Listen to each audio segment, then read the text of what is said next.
Hello students, this is Dr. Anubha Sharma and today we will discuss about chapter number 1, the living world. Living world comes under your biology subject. So first of all we should know what is biology. Biology is a study of life and living organism. The term biology was coined by Lamarck and Treviranus independently in 1802. ठीक है, कभी कभी आपके ऊपर ये question आता है इस सब्जेक्ट में कि टर्म बायोलॉजी किसने दिया, इसलिए ये बात आपको यहाँ पर बताई जा रही है कि ये term biology was coined by Lamarck and Treviranus. So biology में हम पढ़ने वाले हैं the living world. Living world में we will discuss further in the coming slides what is living and what is non living. वो कौन कौन से फीचर्स हैं जिनके बेसिस पे we can say yes this thing is living and this thing is not living or non living. So अगर हम किसी चीज़ को हमने कहा कि ये लिविंग है तो हमने कोई तो क्राइटेरिया बनाया होगा लोगों ने, साइंटिस्ट ने, कि अगर कोई चीज़ लिविंग है तो it must show some kind of features like it must show reproduction, growth, right, जिसके बेसिस पर हम कहते हैं कि हाँ इसने ग्रोथ कर लिया है या रिप्रोड्यूसिबल है तो ये लिविंग है. तो उसी के बेसिस पर हम ये सारे के सारे करेक्टरिस्टिक जो भी जितने भी फीचर्स हैं, करेक्टरिस्टिक फीचर्स हैं, डिफाइनिंग फीचर्स हैं, उनको हम पढ़ेंगे अपनी कमिंग स्लाइड्स में कि कौन कौन से फीचर्स लिविंग बीइंग में होने चाहिए. Now as shown in this particular slide, if something is alive,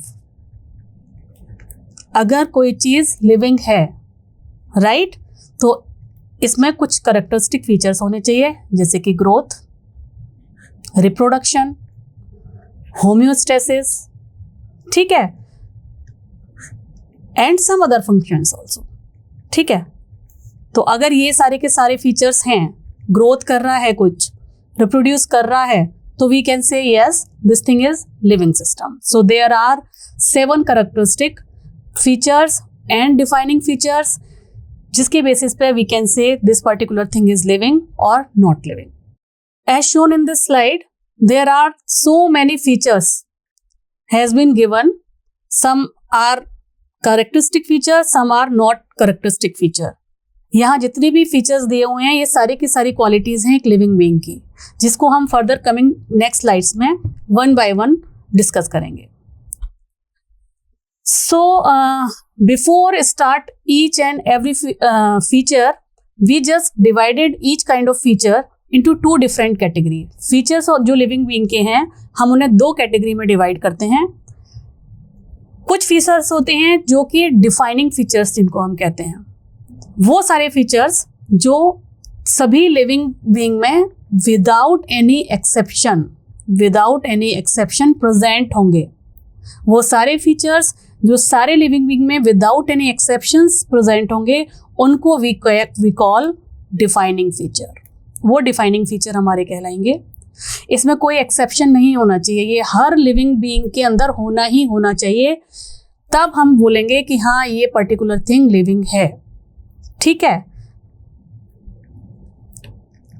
अब वो कैरेक्टरिस्टिक कौन से हैं, जैसे कि मेटाबॉलिज्म, सेलुलर ऑर्गेनाइजेशन, कॉन्शियसनेस, ये सारे के सारे जो करेक्टर फीचर्स हैं ये सारे के सारे हर किसी लिविंग सेल में होने चाहिए, लिविंग बीइंग में होने चाहिए. दूसरे तरीके के जो फीचर्स होते हैं उनको हम कहते हैं characteristic feature. Characteristic feature may present in living and non living both.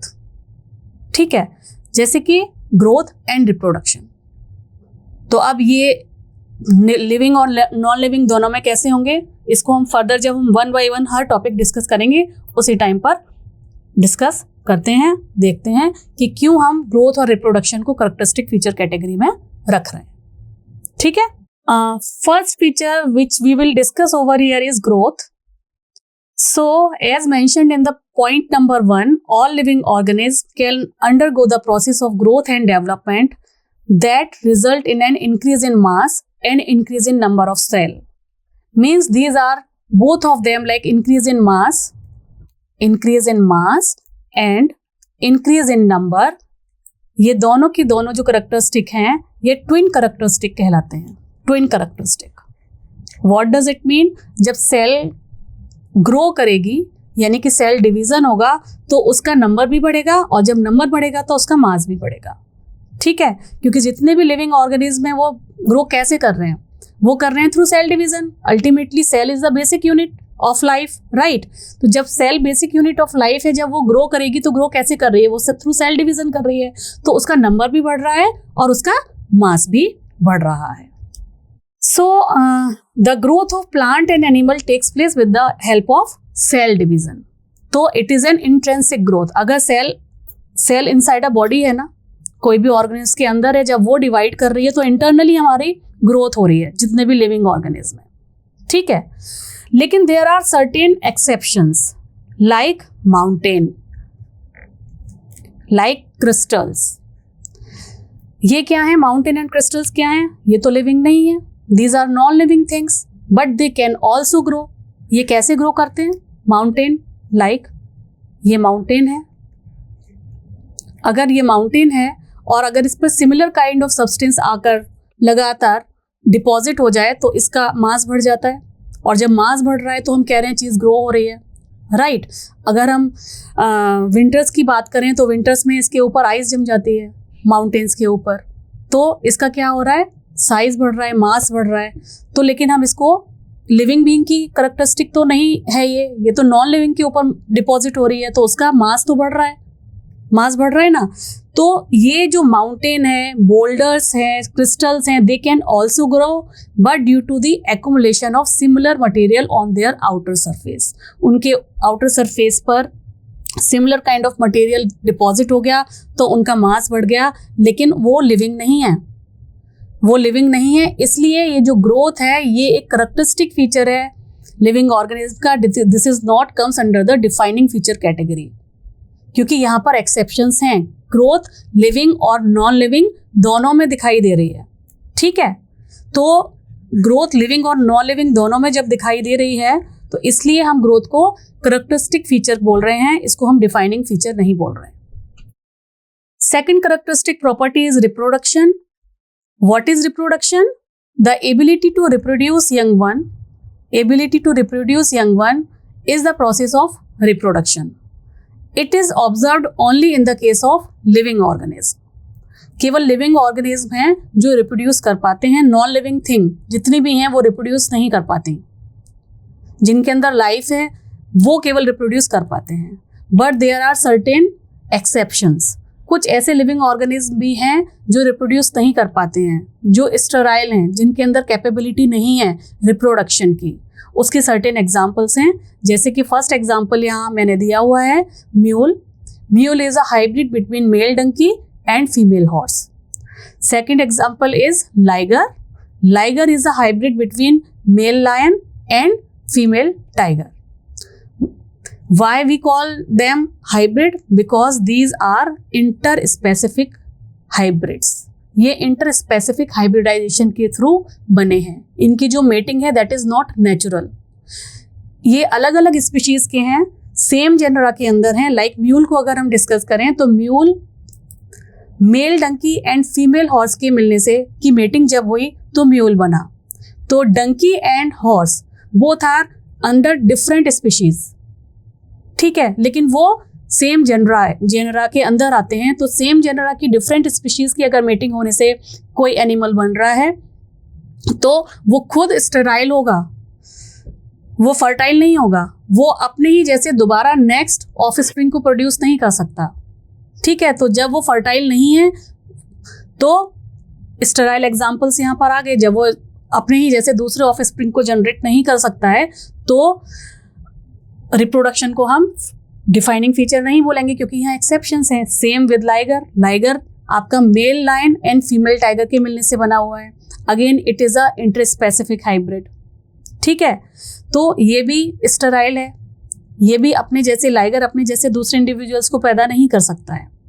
Naturally जो हमारा एक एग्जाम्पल पाया जाता है that is sterile worker bee. Honey बीज जो हैं, हनी बीज की कॉलोनी में 3 तरीके की बीज होती हैं। एक है आपकी क्वीन, नेक्स्ट है आपकी वर्कर बी एंड थर्ड है आपका ड्रोन्स। क्वीन क्या है? It is a reproductive female, सभी को पता है, ये हम 8th 9th में पढ़े हुए हैं। Worker bees, these are non reproductive females, right. And drones ये मेल हैं, इन्हीं से मेटिंग करके नई जनरेशन इसके डेवलप होंगे। तो ये जो वर्कर बी वाला एग्जाम्पल है यहाँ पे, वर्कर बी, ये स्टेराइल हैं, ये स्टेराइल हैं, तो ये भी नेक्स्ट जनरेशन को प्रोड्यूस नहीं कर सकते, ये भी एक्सेप्शन हो गया। इसके अलावा 4th एग्जाम्पल जो यहाँ डिस्कस किया जा रहा है, that is some infertile human couple because of any hormonal disbalance और एनी अदर मेटाबॉलिक एरर। कुछ ह्यूमन कपल्स इनफर्टाइल होते हैं, वो अपने जैसे दूसरे ऑफस्प्रिंग को पैदा नहीं कर सकते। इसका मतलब ये तो नहीं है, हमने ये जो 4 एग्जाम्पल पढ़े हैं like mule, liger, sterile worker bee and infertile human couple, की ये लोग लिविंग नहीं है, ये लिविंग हैं। इनके अंदर अदर फीचर्स तो हैं, ये सोच सकते हैं, ये ग्रो कर रहे हैं लगातार, ये रेस्पॉन्ड कर रहे हैं एक स्टिमुलाई के लिए, ठीक है। तो इनके अंदर बाकी मेटाबॉलिक एक्टिविटी तो सारी हो रही है, तो ये लिविंग नहीं है क्या? लिविंग है, मगर ये रिप्रोडक्शन वाला जो फीचर है ये सारे के सारे लिविंग ऑर्गेनिज्म में पाया जाए ये ज़रूरी नहीं है। तो यहाँ पर कुछ एक्सेप्शंस हैं, इसीलिए हम रिप्रोडक्शन को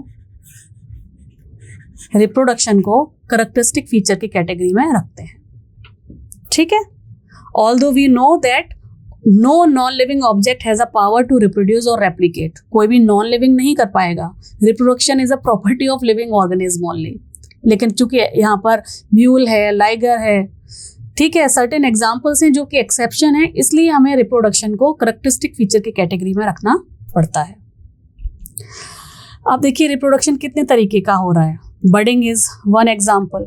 budding through budding east and hydra ये रिप्रोड्यूस करते हैं। इन दिस पिक्चर हाइड्रा से देखिए 2 बर्ड्स निकल रहे हैं और ये फिर से 2 नए बर्ड निकलेंगे, ये अपने पेरेंट हाइड्रा से सेपरेट आउट होंगे और न्यू एनिमल की तरह से या न्यू हाइड्रा ऑफस्प्रिंग की तरह से बिहेव करेंगे। Next is your fragmentation another type of reproduction का जो टाइप होता है, इसके थ्रू फंजाई, फिलामेंटस सेल की, प्रोटोनिमा ऑफ मोसेस, ये देखिए ये जो पिक्चर है ये प्रोटोनिमा ऑफ मोसेस का है। ये थ्रू फ्रेगमेंटेशन क्या हो रहा है? रिप्रोड्यूस कर रहा है। चलिए कुछ और एग्जाम्पल्स हैं वो भी देख लेते हैं। Planaria is another example. ये सारे एग्जाम्पल्स मैंने वो सारे एग्जाम्पल्स लिए हैं जो कि आपकी एनसीईआरटी की बुक में दिए हुए हैं, उन्हीं एग्जाम्पल्स को हम यहाँ पर डिस्कस कर रहे हैं, ठीक है। Planaria is also known as flatworm as shown in this picture. ये यहाँ पर क्या हो रहा है? प्लेनेरिया फ्रेगमेंटेशन, ट्रू रीजनरेशन होता है प्लेनेरिया में। जो पेरेंट प्लेनेरिया है वो उसको हम अगर बहुत सारे पीसेस में कट कर दें तो each fragment regenerate it's lost part and convert into a new daughter planaria. Each fragment, ये जो फ्रेगमेंट है जिसको एक ये है, अनदर वन दिस, ये देखिए तीनों के तीनों फ्रेगमेंट 3 नए डॉटर प्लेनेरिया में कन्वर्ट हो सकते हैं। तो यहाँ पर प्लेनेरिया के केस में ट्रू रीजनरेशन होता है। जबकि जितने भी हमारे यूनिसेलुलर ऑर्गेनिज्म हैं like bacteria, unicellular algae and amoeba, they can grow by cell division होता है इनका, माइटोसिस है, मियोसिस है, बाइनरी फिशन है, इसके थ्रू। और इसमें इनकी ग्रोथ पैटर्न में क्या होता है? ग्रो भी करते हैं ये और इंक्रीज इन नंबर्स और मास भी होता है, ठीक है। तो ये यहाँ पर जो रिप्रोडक्शन है वो ग्रोथ के साथ कंबाइंड हो रहा है। Next characteristic property is your movement, ठीक है। Animal show movement and locomotion by which they can move from one place to another place. Animal तो मूव करते ही हैं, plant can also move. Plant कैसे मूव करेंगे? According to sunlight. अगर हम किसी, ये बहुत एग्जाम्पल हम छोटी क्लासेस में भी पढ़ते हैं, अगर सनलाइट नहीं है, किसी प्लांट को हमने डार्क रूम में रख दिया और किसी एक पर्टिकुलर होल से लाइक रोशनी आ रही है, तो क्या होगा? प्लांट उस तरफ मूव कर जाता है क्योंकि उसे सनलाइट चाहिए फॉर फोटोसिंथेसिस, तो they can also move. Next property is your homeostasis. Homeostasis क्या है? It is a maintenance of a stable internal environment. Cell के अंदर जो एक स्टेबल इंटरनल एनवायरमेंट है उसको मेंटेन करना होम्योस्टेसिस कहलाता है, ठीक है। कांस्टेंट एनवायरमेंट चाहिए, चाहे आपका बाहर का टेम्परेचर चेंज हो रहा हो या बाहर की ह्यूमिडिटी चेंज हो रही हो या कोई भी एक्सटर्नल फैक्टर चेंज हो रहा हो, उसका असर सेल के अंदर ना आए, अगर सेल को लिविंग रहना है तो ये जो प्रॉपर्टी है इसे हम होम्योस्टेसिस कहते हैं. What is written over here? Maintenance of a stable internal environment is known as homeostasis. Homeostasis is the ability of living organism to regulate and maintain a constant internal environment despite of external changes. For example, the regulation of body temperature in mammals. When it is hot, we sweat to cool down. है ना? जब बहुत गर्मी हो रही होती है तो क्या होता है, हमारी बॉडी से पसीना निकलने लगता है. क्यों? क्योंकि हमें हमारी बॉडी को क्या करना है, कूल डाउन करना होता है. होम्योस्टेसिस अपनी सेल्स की मेंटेन करनी है. अगर कूल डाउन नहीं करेंगे तो लिविंग सेल्स जो हैं वो उसकी वाइबिलिटी छोड़ देंगे. ठीक है, बीमार हो जाएंगे हम. और अगर बहुत ज़्यादा कोल्ड है बहुत ज़्यादा कोल्ड है तो क्या होगा, शिवरिंग होने लगती है. ठंड, अगर हम कश्मीर में चले जाएं या किसी ठंडी जगह चले जाएं, शिवरिंग होने लगती है टू जनरेट एनर्जी, क्योंकि बॉडी ऐसा ऑटोमेटिकली करती है अपने आप को मेंटेन करने के लिए, अपना जो स्टडी स्टेट है उसको मेंटेन करने के लिए. It is again a characteristic property of living organism. इसके अलावा next property is your life span.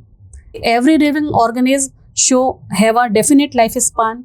It shows birth, फिर ग्रोथ होगी एक टाइम तक, then maturity, then death. There is a sequence, लेकिन उस डेथ एक पर्टिकुलर फिक्स्ड लाइफ स्पान है. ठीक है, तो it is again a characteristic property, क्योंकि लिविंग ऑर्गेनिज्म का तो एक पर्टिकुलर लाइफ स्पान है ही, नॉन लिविंग थिंग का भी कैरेक्टरिस्टिक लाइफ स्पान है. एक टाइम के बाद नॉन लिविंग चीज़ें भी खराब होना शुरू कर जाती हैं. Now the next property we will discuss over here is metabolism. Metabolism is a defining feature of living organism. All living organisms carry out metabolic process. So metabolism is a chemical reaction. It is a chemical reaction occur within an organism. Chemical reaction है जो किसी भी organism के अंदर चलती रहती है. And we further divide metabolism into two category. First is your anabolism, another one is catabolism. Anabolism क्या है और कैटाबॉलिज्म क्या है? एनाबॉलिज्म में सिंथेसिस होगी किसी भी बायोमोलिक्यूल की, किसी भी कॉम्प्लेक्स मॉलिक्यूल की सिंथेसिस होगी, जैसे कि photosynthesis is a anabolic process. Photosynthesis में क्या हो रहा है, प्लांट्स सनलाइट, वाटर, ठीक है, और अपने न्यूट्रिएंट्स को यूज करके सिंथेसाइज कर रहे हैं अपना फूड, तो it is a anabolic process. ठीक है, जबकि कैटाबॉलिक प्रोसेस क्या होता है? Catabolic process is the break down of complex molecule, break down of complex molecule, break down of glucose. ठीक है, यही यहां पर इस स्लाइड में आपको बताया गया है.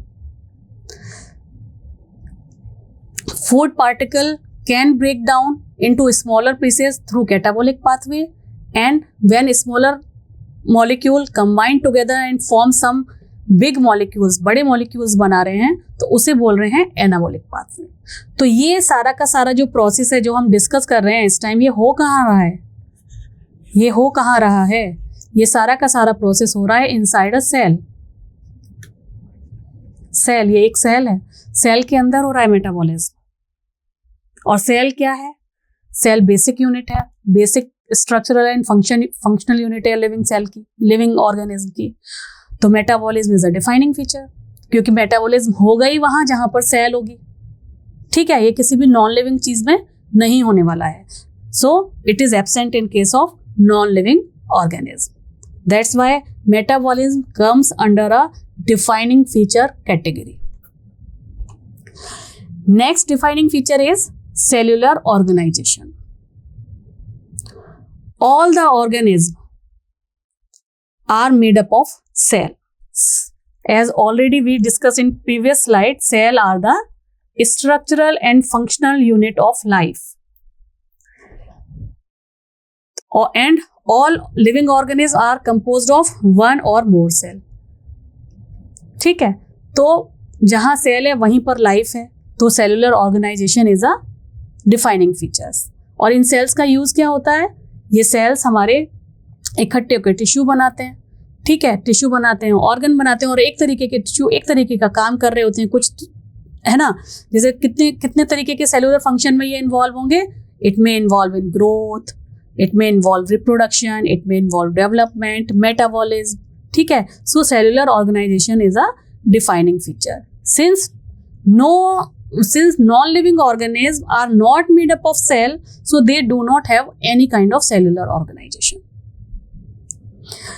Next defining feature is your responsiveness or consciousness. As written over here, living being has the ability to detect and react to an external stimuli. जितने भी लिविंग बीइंग हैं वो किसी भी एक्सटर्नल स्टिमुलाई के अगेंस्ट में एकदम से रिएक्ट करते हैं. कोई भी नॉन लिविंग थिंग रिएक्ट नहीं करेगी, ठीक है. और ये लिविंग थिंग का ही, लिविंग बीइंग का ही प्रॉपर्टी है रेस्पॉन्स देना किसी भी एक्सटर्नल स्टिमुलाई को. जैसे कि यहाँ पर प्लांट्स की बात कर रहे हैं, ये कह रहे हैं plants also respond to a stimuli like water, light and gravitational force. Roots can move towards the down, gravity की तरफ रूट बढ़ रही है, और जो हमारा शूट है वो सनलाइट की तरफ बढ़ रहा है, रेस्पॉन्स दे रहा है सनलाइट को, ठीक है. तो ability to detect and react to an external stimuli is a defining feature because it is present in all the living organisms. All living organisms like prokaryote and eukaryote respond different kind of stimuli. Like photoperiod. Photoperiod affect, ये जो photoperiod है affect reproduction is seasonal breeder. बहुत सारे animals हैं जो एक particular season में ही breeding करते हैं, जैसे कि डॉग, फ्रॉग, लिजार्ड. ये एक पर्टिकुलर सीजन में ही ब्रीड करते हैं. तो इसका मतलब ये पर्टिकुलर एनवायरनमेंट को रेस्पॉन्ड कर रहे हैं, तभी उनके अंदर हार्मोन जनरेट हो रहे हैं और वो ब्रीड कर पा रहे हैं, ठीक है. अनदर एग्जाम्पल, प्लांट बहुत ज़्यादा डिपेंड करता है डे और नाइट की लेंथ से. अगर किसी प्लांट को 8 आवर की डे लाइट ना मिले, सनलाइट ना मिले, तो वो डोरमेंसी फेज में चला जाता है, वो फ्लावरिंग नहीं करेगा.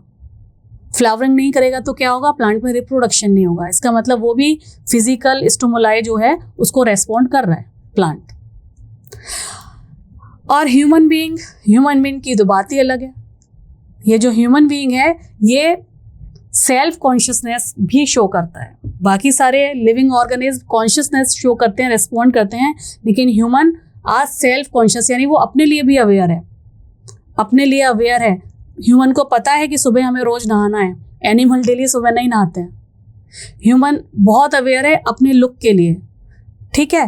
तो ह्यूमन, क्योंकि ये इवोल्यूशन में सबसे हाईएस्ट कैटेगरी पे रखा गया है, तो ह्यूमन के अंदर केवल कैपेबिलिटी है सेल्फ कॉन्शियसनेस की. Self consciousness is the only property of human being. Consciousness सभी में होती है, लेकिन सेल्फ कॉन्शियसनेस केवल ह्यूमन बीइंग की प्रॉपर्टी है. तो जो रेस्पॉन्सिवनेस है किसी पर्टिकुलर स्टिमुलाई के लिए, या जो कॉन्शियसनेस है, it is absent in the case of other non living organism. तो ये जितने भी ये फीचर्स थे, defining feature and characteristic feature, इन सभी को यूज करके जो एनर्जी आ रही है आपके प्रोड्यूसर में, जितने भी लिविंग चीज़ें हैं, प्रोड्यूसर हो गया, कंज्यूमर हो गया, वो उससे कर क्या रहा है, उससे वो अपना डिफरेंट लाइफ प्रोसेसेस परफॉर्म कर रहा है. क्या कर रहा है, लाइफ प्रोसेसेस परफॉर्म कर रहा है. This energy is needed for the growth, reproduction and maintaining homeostasis, ठीक है. Second point is photosynthesis and cellular respiration. Plant capture energy through photosynthesis, converting sunlight into chemical energy, while animal obtain energy by consuming plant or other animal and performing cellular function. ये जो plant है, ये देखिए इस diagram में हमें क्या दिख रहा है. प्लांट्स जो हैं ये सनलाइट ले रहा है, सनलाइट लेने के बाद ये क्या कर रहा है, फोटोसिंथेसिस से अपना फूड बना रहा है, ठीक है. और इस प्लांट को खा के प्राइमरी कंज्यूमर अपना फूड ले रहा है, ठीक है. एंड देन सक्सेसिवली जो एनर्जी है वो ट्रांसफर हो रही है from sunlight to primary producer, then primary consumer, then secondary consumer and so on. ठीक है, तो इस तरीके से एक पूरी की पूरी फूड वेब बन जाती है या एनर्जी फ्लो होता है in a ecosystem. So as mentioned in the last point, ecosystem demonstrate the flow of energy through food web where organisms at different trophic level obtain energy and transfer energy. Now this slide shows different type of biological organization. So first of all we must understand what is biological organization. हमें सबसे पहले ये देखना है कि biological organization होता क्या है। So biological organization is a hierarchy structure of life from its smaller unit to larger ecosystem. Smaller unit to larger ecosystem. Biological organization is a way of categories at different level of life, starting from smallest and simplest unit to the largest and most complex system. ये देखिए, इसमें एक flow chart दिया हुआ है and different level of biological organization यहाँ पर हम डिस्कस करने वाले हैं। तो simplest level of biological organization is atom level, then molecular and compound level, when 2 or 3 molecule or more than 2 or 3 molecule club together and form different type of molecules like crystals, colloid and mixture. तो ये जब combination हो रहा है तो इसे हम non living बोल रहे हैं। और अगर इन्हीं मॉलिक्यूल्स में ये मॉलिक्यूल काम आ रहे हैं फॉर एनी बायोलॉजिकल एक्टिविटी, किसी सेल के अंदर ये काम आ रहे हैं, तो इनको ही हम टर्म दे देंगे biomolecules. Biomolecules comes under organelles बनेंगे फिर, और ऑर्गेनेलीज कहाँ पर होते हैं? In living cell. Living cells एक तरीके की लिविंग सेल मिलकर क्या बनाते हैं? Tissue then followed by organ then organ system, then individual organism, then population is there, then community is there, then ecosystem and finally biosphere. ठीक है, तो ईच लेवल ऑफ ऑर्गेनाइजेशन हम आगे आने वाली स्लाइड्स में डिस्कस करेंगे। So the basic unit of organization हमने अभी क्या डिस्कस किया था? इट इज मॉलिक्यूलर और atom level. Molecular and atom level is a basic unit of organization in both living and non living objects, and atom in itself is lifeless. Molecule may be simple, compound, it may be small or it may be large. Molecule found in living system are called biomolecules. So this is the basic unit of organization का part है। सबसे level 1 क्या है हमारा? Molecule and atom level. Then इसके बाद आएगा sub cellular level. In non living system molecule and compound form only aggregation. जब एग्रीगेट होकर नॉन लिविंग मॉलिक्यूल और कंपाउंड कुछ अगर पार्टिकल्स बना रहे हैं, कुछ मिक्सचर बना रहे हैं, तो वो नॉन लिविंग सिस्टम का पार्ट होगा। इसके एग्जांपल्स जैसे हमने प्रीवियस स्लाइड में देखा था, इस स्लाइड में देखा था, इसके एग्जांपल्स क्या हैं? Colloidal, crystals and mixtures. While in organelle living system, they also form subcellular structure like cytoplasmic mixture and cell organelles. So in cellular level, the first level is cell. हम ये कई बार discuss कर चुके हैं कि cell are the basic and fundamental unit of life. ठीक है, sub cellular components get organized and form cells. They can be prokaryote or eukaryote. Unicellular amoeba is the a very good example of cellular level organization. Next level of organization is tissue and organ level organization. Cells with similar function form tissue. Tissue work together to create a organ. कौन कौन से organ हो सकते हैं? जैसे heart tissue के सारी जो सेल्स हैं वो एक ही तरीके का टिश्यू है. Human brain, lungs, these are the example of tissue level organization. After this organ level organization आएगा. ऑर्गन लेवल ऑर्गेनाइजेशन में क्या होगा? कंप्लीट ऑर्गन्स होंगे जो एक दूसरे के साथ काम कर रहे होंगे. Like digestive system, circulatory system. इस पिक्चर में हमें दिख रहा है डाइजेस्टिव सिस्टम को अगर हम देखें तो यहाँ स्टमक है, स्टमक के बाद फूड पाइप है, सॉरी पहले उसके बाद stomach, then small intestine, large intestine. ये पूरा का पूरा सिस्टम जो है वो एक टाइप का ऑर्गन सिस्टम है। ये क्या है? डाइजेस्टिव सिस्टम है। एक पर्टिकुलर फंक्शन के लिए सारे के सारे सिस्टम काम करते हैं, ठीक है। Next is your organism level. An organism is a complete living individual. It can be single celled organism like amoeba और मल्टीसेलुलर ऑर्गेनिज्म लाइक ह्यूमन। यहाँ पर देखिए कितने सारे एनिमल्स हैं, वो अपने आप में एक ऑर्गेनिज्म कहलाएगा, right. Next is your population level. Population level है, ऑर्गेनिज्म के बाद क्या आया? पॉपुलेशन। तो पॉपुलेशन में क्या है? It is a group of organism of same species, ठीक है।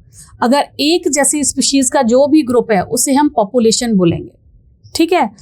और क्यों बोलेंगे पॉपुलेशन? क्योंकि उनके अंदर उनका जो जीन पूल है वो सेम है, उनका जीन पूल सेम है। दे कैन इंटरब्रीड, वो इंटरब्रीड कर सकते हैं, वो नेक्स्ट जनरेशन को प्रोड्यूस कर सकते हैं, ठीक है।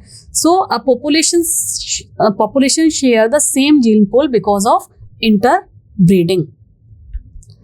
After population level, next level is community level. Population of different species found in a particular community। तो population of different species, community किसे बोल रहे हैं हम? community हम बोल रहे हैं कि एक ही एरिया में रहने वाली डिफरेंट स्पीशीज जब एक दूसरे से इंटरेक्ट करती हैं तो वो उस पर्टिकुलर एरिया की कम्युनिटी कहलाती हैं, ठीक है। अब जैसे कि इस पिक्चर में हमें क्या दिखाई दे रहा है? इस पिक्चर में हमें दिखाई दे रहा है कि यहाँ पर देखिए, यहाँ पर प्लांट्स भी हैं, ट्रीज भी हैं, ग्रास भी है, प्राइमरी कंज्यूमर्स भी हैं, सेकेंडरी कंज्यूमर्स भी हैं। ये सारे के सारे एक ही एनवायरनमेंट में रह रहे हैं, तो ये कम्युनिटी है। यहाँ पे हर एक केवल एक तरीके के इंडिविजुअल नहीं है, यहाँ पे डिफरेंट टाइप ऑफ पॉपुलेशंस रहनी है इन द सेम एरिया, ठीक है। सो population of different species found a particular area. ये एक ही एरिया में डिफरेंट पॉपुलेशंस अगर रह रही हैं तो उसको हम टर्म बोल रहे हैं कम्युनिटी, ठीक है। Member of community interact with each other for food, shelter and protection. ये जितने भी हैं कम्युनिटी के मेंबर, वो एक दूसरे से इंटरेक्ट करते ही करते हैं। फूड के लिए करते हैं, शेल्टर के लिए करते हैं, एंड प्रोटेक्शन के लिए इंटरेक्ट करते हैं, ठीक है। ये जितने भी प्राइमरी कंज्यूमर हैं, हर्बीवोर, वो प्लांट से या ग्रास से कम इंटरेक्ट करेगा। क्यों? क्योंकि वो उसको खाना है, ठीक है। फूड के लिए वो it depends upon the producer, ठीक है। ऐसे सेकेंडरी कंज्यूमर जो हैं उनको प्राइमरी कंज्यूमर्स को खाना है, वो उनका फूड है, तो वो एक दूसरे से इंटरेक्ट करते हैं for their food, shelter and protection. Next level is your ecosystem level.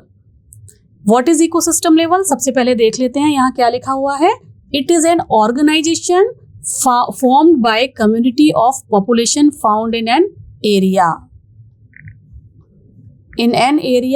and its abiotic environment, ठीक है। तो यहाँ पर इससे पहले हमने डिस्कस किया था कम्युनिटी में different level of producer, primary consumer, secondary consumer, यानी कि एक एरिया में रहने वाले जितने भी एनिमल्स थे, ठीक है, या प्लांट्स थे, प्रोड्यूसर थे, वो एक दूसरे से इंटरेक्ट कर रहे हैं तो कम्युनिटी है। लेकिन अगर जब इस फैक्टर में अगर एबायोटिक कंपोनेंट्स भी शामिल हो जाते हैं, तो हम उस टाइम पर इसको बोलेंगे इकोसिस्टम लेवल। अब जैसा कि इस पिक्चर में दिखाया जा रहा है, क्या देख रहे हैं हम यहाँ पर कि यहाँ पर प्रोड्यूसर भी हैं, प्लांट्स हैं, देखिए एनिमल्स भी हैं, ठीक है। और ये इंटरेक्ट कर रहे हैं एबायोटिक कंपोनेंट से भी, यानी कि ये सनलाइट ले रहा है। अच्छा, सबसे पहले तो हमें ये देखना पड़ेगा, दो तरीके के फैक्टर हैं। सबसे पहले हम यहाँ पर देख लेते हैं। एक होता है बायोटिक, एक होता है एबायोटिक। यहाँ पर दो टर्म आएंगे, biotic and abiotic. Biotic component कौन से हैं? जिनमें लाइफ है, इट मे बी प्रोड्यूसर और इट मे बी कंज्यूमर। और एबायोटिक फैक्टर्स कौन से हैं? जिनमें लाइफ नहीं है, ये नॉन लिविंग है, मगर ये इंटरेक्ट करते हैं विद द बायोटिक कंपोनेंट्स। तो यहाँ इस केस में कौन सा होगा, जैसे कि सनलाइट हो गई, ये एबायोटिक है। हमारा सॉइल हो गई, इसके अंदर के न्यूट्रिशन जो हैं वो एबायोटिक कंपोनेंट्स हैं। ये वाटर है, वाटर, ये अगेन एबायोटिक कंपोनेंट है। तो बायोटिक कंपोनेंट जब एबायोटिक कंपोनेंट्स के साथ इंटरेक्ट करेगा तो वो इकोसिस्टम लेवल पर आ जाएगा। और वो इंटरेक्ट क्यों करेगा, तो अपने नीड्स को कंप्लीट करने के लिए, अपने नीड्स को कंप्लीट करने के लिए इंटरेक्ट करेगा और एक दूसरे को इन्फ्लुएंस भी करेंगे, ये दोनों ही फैक्टर्स। ठीक है, जैसे कि ये ट्री है, ये जो ट्री है ये फोटोसिंथेसिस के लिए डिपेंडेंट है एक एबायोटिक कंपोनेंट के लिए, वो है सनलाइट। ठीक है, और ये यहाँ पर एक और एबायोटिक कंपोनेंट रिलीज भी कर रहा है, that is a type of gas, carbon dioxide. ठीक है, तो जब बायोटिक और एबायोटिक कंपोनेंट एक दूसरे से इंटरेक्ट करते हैं और एक दूसरे को इन्फ्लुएंस करते हैं, ये वाला जो लेवल आता है उसे हम इकोसिस्टम लेवल कहते हैं। ठीक है, तो ecosystem is a largely self sufficient ecological complex which has its own flow of energy and its own biogeochemical cycle. In an ecosystem, individual constitutes the smallest unit. Ecosystem में जो एक individual है उसको हम smallest unit मानेंगे। ठीक है, so this is all about your level of all the levels, जितने भी levels थे, molecular level to tissue level, molecular to cell to tissue, then organ system, population, ठीक है, then population to community, then ecosystem, ये सारा का सारा हमने यहाँ पर इस चैप्टर में डिस्कस कर लिया है। So this is the final slide of this presentation, future of the living world. Future of the living world depends upon the many factors. It depends upon the many factors like climate change, biodiversity loss, population growth, resource consumption.